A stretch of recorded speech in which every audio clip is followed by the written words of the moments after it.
Ashamaar kafuun akkam jirtanii kabajamtoota fi jaalatamtoota chaayinaal ayyaan toosallaa jalatti argamtan nagaan koo bakka jirtan isnaa qaqqabu. Isiniin jechuun jaaladhaa baga jiraattanii baga eeggamtanii yoo na eegdanii anis nagaan na bira jiru san biras akka jiru abdiin qaba. Egaa ka warroonni chaayinaal ayyaan toosallaatti faarota tan garaatan sabskraayibii gudummaatii keenya taa'ichuun gaman maan affeerraa kooti. Warroonni immoo nafaan turtii gootan hedduu tokko galatoomaa guyyaa kaleessaa viidiyoo wayii nyaataan barbaadirratti yookaan furuutii tokko irratti paappaayii irratti hojjedheen ture. Isa jalatti ijoolleen baay'ee yaada keessan naa barreessanii jirtanii galatoomaa waan ani irraa baradhullee wanta isin bira jirullee waan baay'ee naa barreessanii jirtanii hedduu tokko galatoomaa isiniin jechuun jaaladha.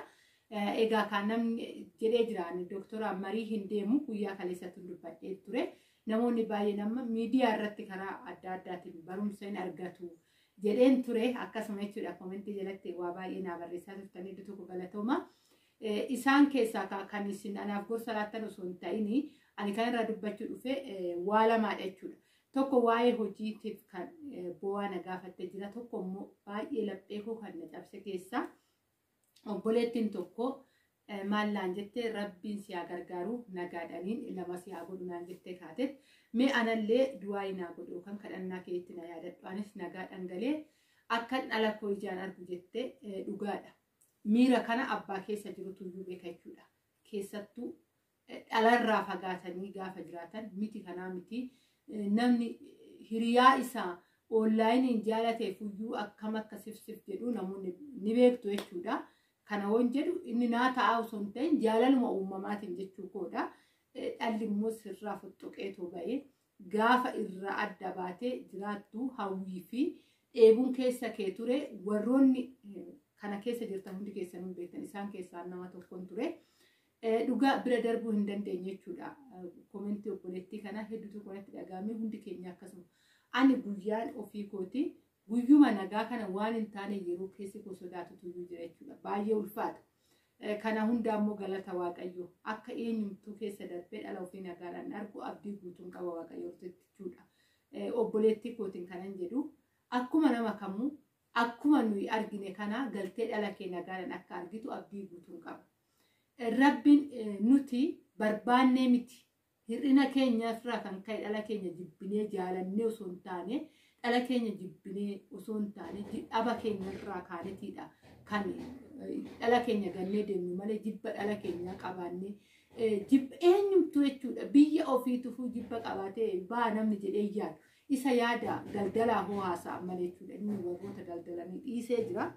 Namni kamuu dhala ofiitirraa adda bahuu barbaadee jaalateetii miti. Dirqama inni sunis maal hir'ina mana keessaa qabaachuu yookaan ekonomii dhabuu keenyarraa kan ta'e yookaan immoo waanuma xiqqishuu ittiin hojjenni dhala keenya guddisna jennu harka keessaa dhabuurraa kan ka'e. Wanta biraa icciitiin biraa homtuu hin jiru. Namni ani quufetan dhala koo gatee ba'e jedhu hoo jiraate komentii jalatti nama barreessu.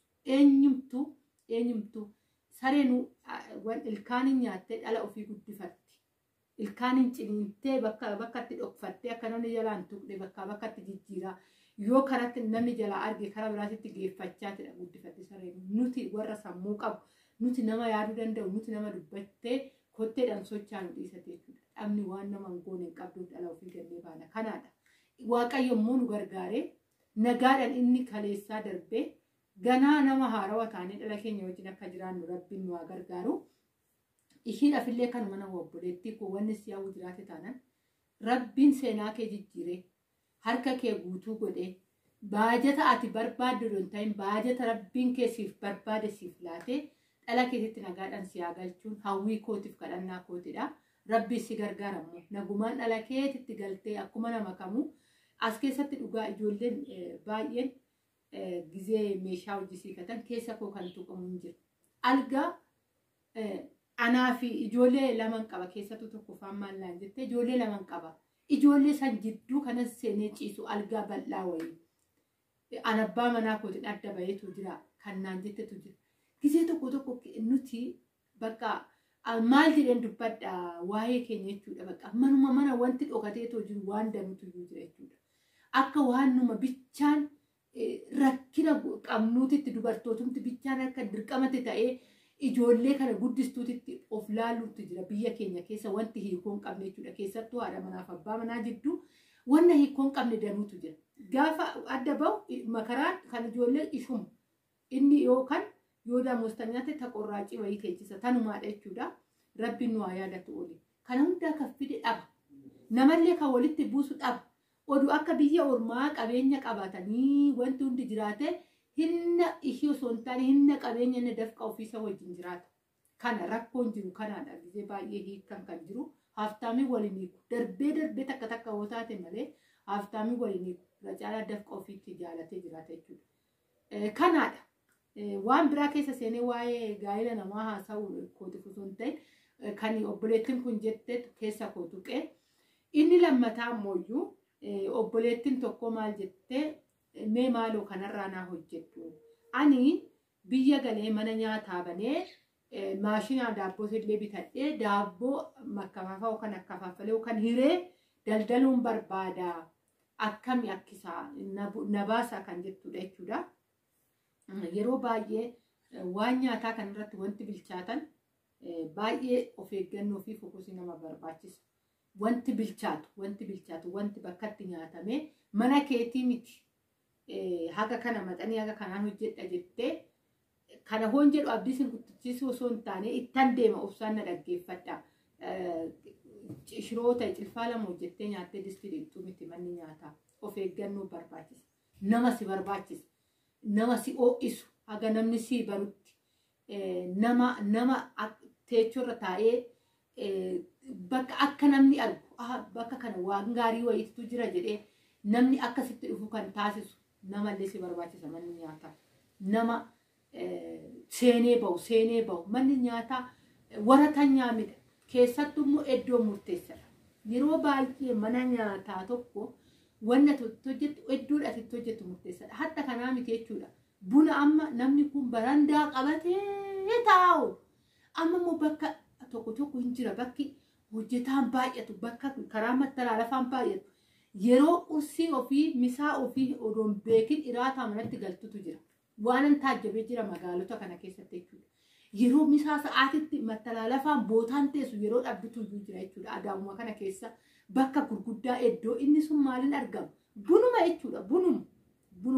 Bunuma waan isin jechaara nyaataa miti. Inni sun birrii guddaa kaffaltee dallaalan bootaa san argatta. Isa san kan waggaa lamaallee kaffaltaa, kan waggaallee kaffaltaa bakka sanii kan si sochaasu hin jiru.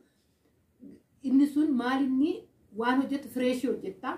Namni keessatti warra hojjetaa fayyaa ofiiti baay'ee of eeggannoo godha. Sababbiin isaa kan argatuun fayyaa isaa eeggatee jiraachuu barbaada waan ta'eef mana yaalatti baasuu hin barbaadu waan ta'eef ofirratti xiyyeeffannoo godhee waan ati hojjetu harka keentedha namni kan deemu. Isa sanirratti xiyyeeffannoo lama nama qabaachuu nama seenee bahu akkuma dura dubbadde. Sadi daabboon fakkeenyaaf amma naannoo kanatti bitee odoo mana daabboo banee homaa faayidaa naaf hin qabu. Sababbiin isaa namni baratamaa miti.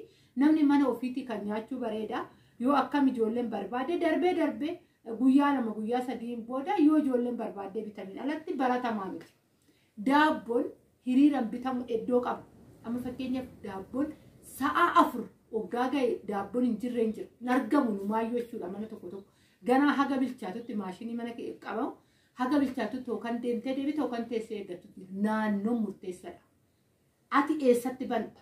Laal obboleettii koo kan eessatti banta? Bootan ati battu sun nama naannoo irratti nyaachuu bareemoo nama daabboo bakkeedhaa bitachuu bareemoo nama bootaa wal keessa mattalaalafaan baay'atu moo kana sirriitti qorachuu qabdi. Waan tokkotti hisseenii naa ijoollee biyyaas hojii daldalaa hojjechuuf baruuf waggaa tokko sirriitti fudhachuu danda'a. Nuti amma yeroo baay'ee wanni kassarreetoo soorii viidiyoon kun isinitti illee hoo dheerate wanni kassarree dafnee biyya arabaatitti deebinu dubartiin biyya arabaa suusit achi ishii oofanuun jedhanii akkuma galleen hin teenyu.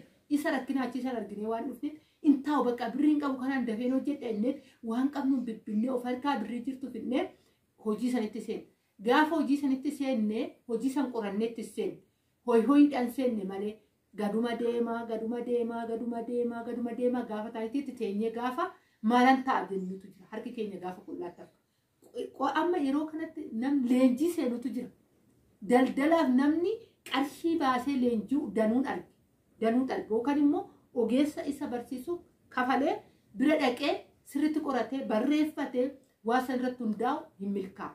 Tasgabbaa'uun barbaachisaadha. Akkuma galtee ati warra kee qaqqabattee teessee yaaddee na irra deemtee qorattee tarii manni kee jira goonguma manni jireenyaa tirraa kutanii yoo suuqii ta'e malee daldala biraanan daldalaan inuman danda'ame mana jireenyaa keessa kan jiru namuma jiraatan namni jiraatan torbanitti kan guyyaa tokko waa fayyadama kan guyyaa sadiitti waa fayyadama siif daldalaa miti inni sun kisaaradha malee dirqama bakka guddaa waan guddaadhaan hojjechuuf waan guddaatti ba'uuf achi siquun dirqamaadha. Amma fakkeenyaaf manni kiyya karaa irraa asiin karaan darbaa hoonyaatatti badee sunis mana jireenyaa qaba kunis mana jireenyaa qaba manni jireenyaa bakkuma mana jireenyaatiidha. Maal barbaacharee mana jireenyaatti namni waggaa bahee nyaate biyya keenyatti maal akka jiru beektu hoo magaalaa ta'ee ati iddoo itti hojjetamu bitteen hojjeti likiskisiin manaa bahee asitti nyaatan illee ni jira biyya keenyatti baay'ee karaa mana jireenyaa itti gaafa dhuftu hagas mara irratti xiyyeeffatamu jechuudha argatus yoo mana ofiitii nyaatee baa malee kanarratti sirriitti of eeggannoo godha namaaf daldaluurra teessee maaf hoggaan teenye amma yeroo baay'ee namni gaafuma galte si cinquu danda'a birriin si harkaa dhumata maateessa teessee nyaata teessee baaftaa siin jechuu danda'a no kaayyoo mataa kiyyaan qaba ogeessa bira deemee tokko qorachuun qaba maalirratti hojjedhe naannoo kamitti hojjedhe bakka maalitti hojjedhe hojii maalii hojjedhe ekonomii akka kanaatan qaba jedhanii laaltee itti yaaddee kaatee gaafa hojjetteedha malee manni nyaataa sirriitti of eeggannoo barbaachisa. Of eeggannoo sin barbaachisa nama sin barbaachisa xaaruu sin barbaachisa. Amma namni maal jedhee nama gorsaa itti qaxartee hojjisiistaa maalii siin jechuu danda'a. Mana nyaataa keessatti nyaata ati keessaa dhabamte daldala jettee yaade. Tokko masangidoo miti keessatti akkaataa ati baajata biliyoonaa miti kana dhangalaaftu warroonni sararatanyaatti naqeetoo socho'an isaan gabii fi wacii warra hin beeknedha. Ati ishii dubartii biyya arabaatii birrii xiqqoo qabattee galteedha. Kanaafuyyuu maalinni ati dura teessee birrii keessaan laalte keessi baasiin keessaa si dirqama. Shunkurtiidhaan zayitiidhaan dabalatee nyaatni mana keessatti qophaa'u masangidootti qaxaruu hin dandeessa rakkoon qabu. Garuu manni keessa si ta'uu qabu. Kana ta'uu baannaan kisaaratu dhufa ijaa ta'e. Kuni waan jiruuf mana nyaataa ta'ee daabboo ta'ee karamittan hojjedhaa jettanii dura irratti xiyyeeffachuun dirqamaadha. Isiniin jechuun jaaladhaa viidiyoon kun isinitti dheerate baay'ee tokko dhiifamaa baay'een isin jaaladha baay'een isin kabaja. Haga viidiyoo biraatti walitti deebiin turtii gaarii.